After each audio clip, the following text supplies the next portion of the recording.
Hey everybody, Economic Ninja here. We have so much to talk about. The fear in the streets is heavy. The markets are getting weighed down with all kinds of issues right now. The Federal Reserve is having an emergency meeting on Monday, and that can only signal one thing. They are going to move faster to raise rates, but I think it's going to be too late. Hey everybody, I'm the Economic Ninja. I thank you so much for being here. I hope you're doing great. I'm doing great. If you guys have been watching me for a while and you haven't subscribed, if you would just tap that button, actually smash the heck out of that button, that would be awesome. Thank you so much. You guys are the reason why I'm here. So guys, we've been talking about how we're going to take advantage of this stock market crash, and actually as it crashes, we're also going to see real estate crash. And what is happening right now at the emergency meeting at the Fed is absolutely blowing my mind, and this is why. First off, about a couple weeks ago, we saw gold and silver take a hit, right? And it was all over the news. You know, hey, gold's down, gold's, had its worst week in a while, all this kind of rhetoric, right? And what people don't realize is the Federal Reserve, they say the number one thing is to, they want to keep inflation at 2%. Well, guess what? They screwed that one up.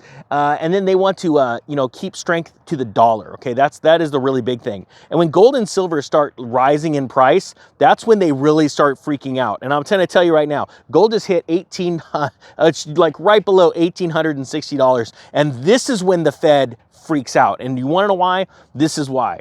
The 2-year bond is starting to really catch up to the 10-year bond, which means the inversion, yield curve inversion is happening right now, which means traders are getting scared. They're afraid. So they don't want to lock up their money too long, and they want to keep it in short term. Well, also, investors are dumping into the gold and silver market right now. Gold is spiking, and that is right there showing the Fed, oh no, we have to do something, because if anyone figures out that gold and silver, what they actually do during inflation times, they're going to be buying more of that than our dollars. So we've got to figure out a way to boost the dollar. How do you do that? Interest rates. So to say that I believe now that the Fed is going to raise rates before March I really do believe it now. I believe they're going to raise rates. But guess what's going to happen? When they start to raise rates, and they're going to raise them, they're going to start raising them incrementally, or like what we're seeing right now with an emergency meeting, we could get one earlier. This happened in 2004, 2003, sorry, not 2004, 2005, when they were having to figure out how to get us back on track. They're going to plunge us into recession, right? Because there has been so much money printed in the last couple of years. I mean, 10 years is one thing. What's happened in the last 2 years is just staggering. And the facts are that was printed when interest rates were at zero, the Fed funds rate. Now you print all that money. Companies have gotten into a ton more debt.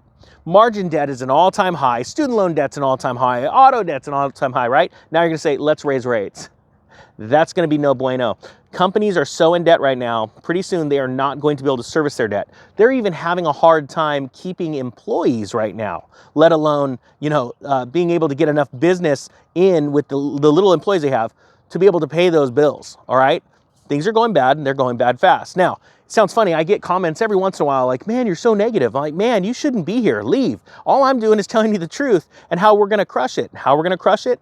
We're going to take advantage of this next downturn. We're going to be out of debt or very little debt. We're going to have money in our hands. We're going to have inflation hedges like gold, silver, Bitcoin, things like that. Oh, and by the way, I know a lot of people called in about the Silver Buffalo deal, the $3.19 over spot for any quantity. There still is some, but the problem is, precious metals, people are buying them up so fast. Now it's extending, it's pushing out the delivery times, and people get freaked out. It's weird. People will order a car, put down payment on it, and wait 6 months for it. Or they'll go on Amazon and it says, hey, we can't deliver it for 2 weeks. No problem. Or they go on all these other different websites and just order crap. But then all of a sudden you're like, hey, I'm going to buy some silver coins. What do you mean I can't get it right now? That should show the emotion of the people that are going on. And the facts are, the market's so small for physical silver, hey, you're going to see some fireworks. That's not trading advice. I'm not a financial advisor. I'm just a dude with a brohawk and a dream. Don't take any of that as advice.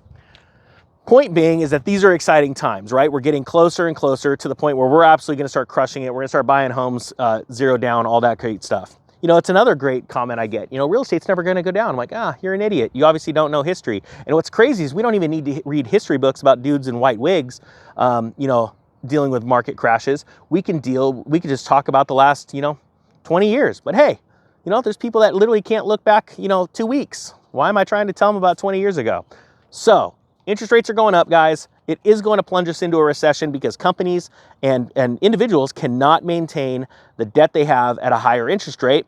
And just think, the mortgage industry is blowing up. I can't wait to see next month's numbers. And, you know, hey, I'm going to probably get some hate for that. Like, I can't believe that you would like that the fact that people are going to hurt from this. And I go, man, I've been trying to warn people for a year and a half. And, you know, there's only a few that will listen, but that's why there's only a very few percentage, you know, a few people, a few percentage points, like, you know, out of 100 people, there's only going to be 5 of those people that are successful, that actually see the bigger picture and take advantage of it.